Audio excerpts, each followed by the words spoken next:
নমস্কাৰ বন্ধুসকল, আপোনালোক সকলোকে পুনৰবাৰ স্বাগতম জনাইছোঁ বাবু আছাম ইউটিউব চেনেলটোলৈ।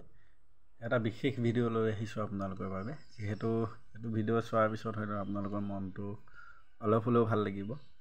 যিসকলে অইল ইণ্ডিয়া লিমিটেডত এক্সাম দিম বুলি ভাবি আছে তেওঁলোকৰ বাবে এটা মটিভেশ্যনেল হৈ পৰিব এই ভিডিঅ'টো যদি আপোনালোকে চায়। গতিকে খুব আপোনালোকৰ পঢ়িবলৈ মন যাব। পঢ়িবলৈ মন যদি আপোনালোকৰ যোৱা নাই তেতিয়াহ'লে এই ভিডিঅ'টো অন কৰি যদি আপোনালোকে এতিয়াও চায়, পাছতো যদি কেতিয়াবা বোলে আপোনাৰ পঢ়িব মন যোৱা নাই তেতিয়াহে এই ভিডিঅ'টো চাই দিলে আপোনাৰ পঢ়িবলৈ মন যাব। যিহেতু আজি লৈ আহিছোঁ আপোনালোকৰ মাজলৈ অইল ইণ্ডিয়া লিমিটেডৰ চেলাৰী শ্লিপ এখন। এক মাহৰ চেলাৰী শ্লিপ হয়। এই 2023 এইখন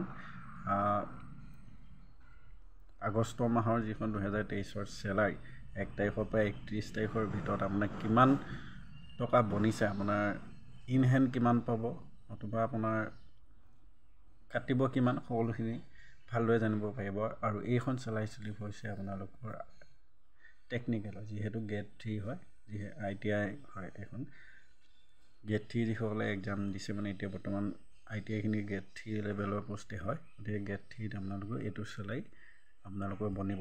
গতিকে এইখন হয় ডিপাৰ্টমেণ্ট অফ কেমিকেলৰ হয়। গতিকে এইটো মই আপোনালোকক কৈ দিছোঁ পে পিৰিয়ডটো 1/8/2023 পৰা 31/8/2023 এখন পে শ্লিপ। গোটেই মন্থটোত ইয়াত কেনেকৈ কিমান টকা বনিছে ইয়াত লিখা আছে। গতিকে আহক ভিডিঅ'টোলৈ আগবাঢ়ো। ভিডিঅ'টোলৈ আগবঢ়াৰ আগতে আপোনালোকলৈ এটা সৰু ৰিকুৱেষ্ট, চেনেলটো যদি ছাবস্ক্ৰাইব কৰা নাই ছাবস্ক্ৰাইব কৰি ল'ব আৰু বেল আইকনটো প্ৰেছ কৰি দিবলৈ নাপাহৰিব, যাতে মই দিয়া ভিডিঅ'বোৰ আপোনালোকে সকলোতকৈ সোনকালে পায়।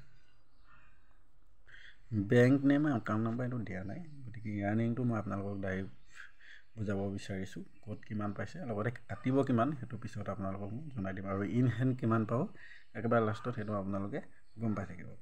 গতিকে অইল ইণ্ডিয়া লিমিটেডৰ বেচিকটো হৈছে, এইটো চাই লওক, গ্ৰেড 3 কাৰণে 24,600।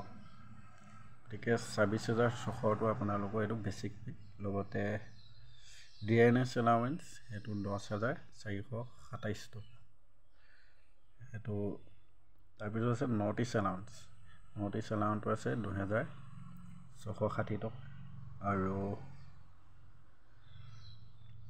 কেফেটেৰিয়া পে'মেণ্ট এইটো হৈছে আপোনালোকৰ 9,310 টকা। আৰু লগতে হাউচ ৰেণ্ট এলাউঞ্চ, যিটো নেকি আপোনালোকৰ যে থাকিবৰ কাৰণে বা আপোনালোকে ভাড়াৰ যদি লৈ আছে, ভাড়াৰ কাৰণে আপোনালোকে এইটো পইচা দিব। বোলে আপোনালোকে ভাড়া লৈ থকা নাই, বোলে আপোনালোকে কোৱাৰ্টাৰ পালে, কোৱাৰ্টাৰ পোৱাৰ পিছত সেইটো আপোনালোকৰ কাটা যাব যদি কোৱাৰ্টাৰ পায়। যদি কোৱাৰ্টাৰ আপোনালোকে এতিয়া লোৱা নাই বা পোৱা নাই, তেতিয়াহ'লে আপোনালোকক এইটো এলাউঞ্চটো দিব 2,396 টকা। গতিকে তাৰপিছতে আছে অভাৰ টাইম আপোনালোকৰ এইটো টাইম লৈ থাকে হয়তো। তাত ইয়াত এওঁ পাইছে, যিজনে পাইছে তেওঁ পাইছে অভাৰ টাইমত পাইছে 2,046 টকা। তাৰপিছতে ইয়াত আছে employment and shift allowance. Shift এলাউঞ্চটো আপোনালোকৰ এইটো আছে 480 টকা। আৰু লগতে ছেকেণ্ড শ্বিফ্ট এলাউঞ্চটো আছে 1,020 টকা।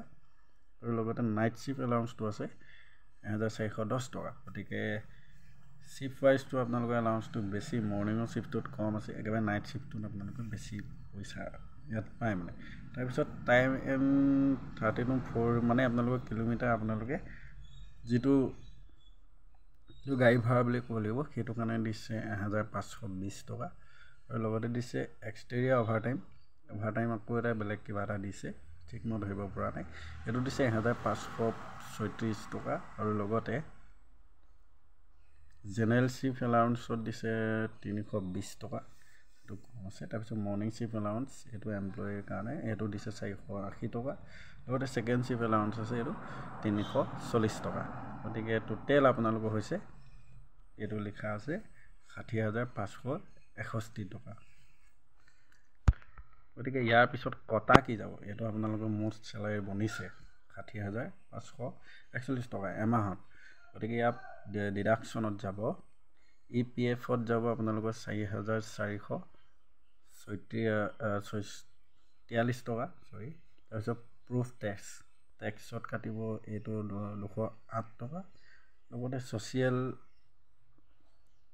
ছেকশ্যন তেনেকুৱা ধৰণৰ কিবা হয় মই ঠিক ধৰিব পৰা নাই সেইটোত কাটিব 904 টকা আৰু লগতে ইউনিয়ন ৰিকভাৰৰ ফালৰ পৰা কাটিব 100 টকা আৰু পে'মেণ্ট ফাৰ্ষ্টত আপোনালোকৰ ৰেজিষ্ট্ৰেশ্যনৰ কাটিব 3000 টকা গতিকে মুঠ কাটিব ইয়াত লিখা আছে 8655 টকা ঠিক তেনেকৈ আপোনালোকৰ আৰু কিবাকিনি ইয়াত টেক্স আছে গ্ৰছ চেলাৰী আছে তাৰপিছতে বেলেঞ্চ এইবোৰ আপোনালোকৰ পিছত যিহেতু 2 মাহৰ পিছত তেনেকুৱা ধৰণৰ কিছুমান এলাউৱেঞ্চ গ্ৰছ চেলাৰী বা বেলেঞ্চ তাৰপৰা ষ্টেণ্ড ডিডাকশ্যন এইবোৰ কটাকটি গৈ তাৰপৰা ইনকম টেক্সত কটাকটি গৈ আপোনালোকৰ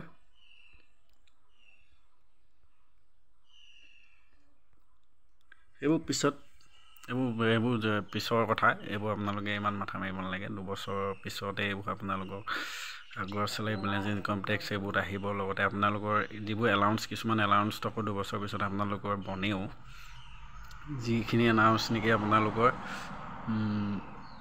লেপটপ হওক মোবাইল হওক তেনেধৰণৰ কিছুমান এলাউঞ্চ আকৌ বছৰি ফুৰিবলৈ হওক তেনেকুৱা ধৰণকে দিয়ে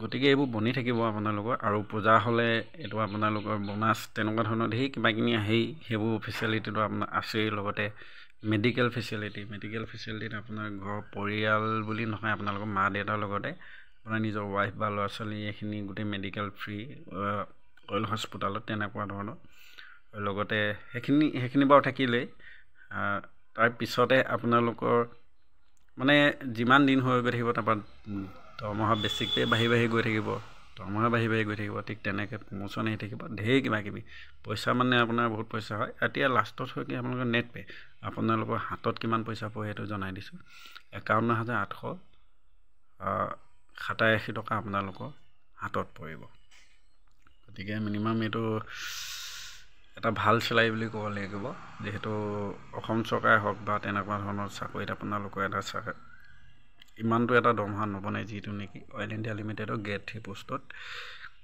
সেইটো চেলাৰী আপোনালোকৰ বনিছে গতিকে আজিলৈ ভিডিঅ'টো ইমানেই আছিলে কেনেকুৱা পালে জনাব গতিকে ইমানেই যদি ভাল পালে লাইক কমেণ্ট শ্বেয়াৰ আৰু ছাবস্ক্ৰাইব কৰি বেল আইকনটো প্ৰেছ কৰি যাবলৈ নাপাহৰিব যাতে মই দিয়া ভিডিঅ'বোৰ আপোনালোকে সোনকালে পায়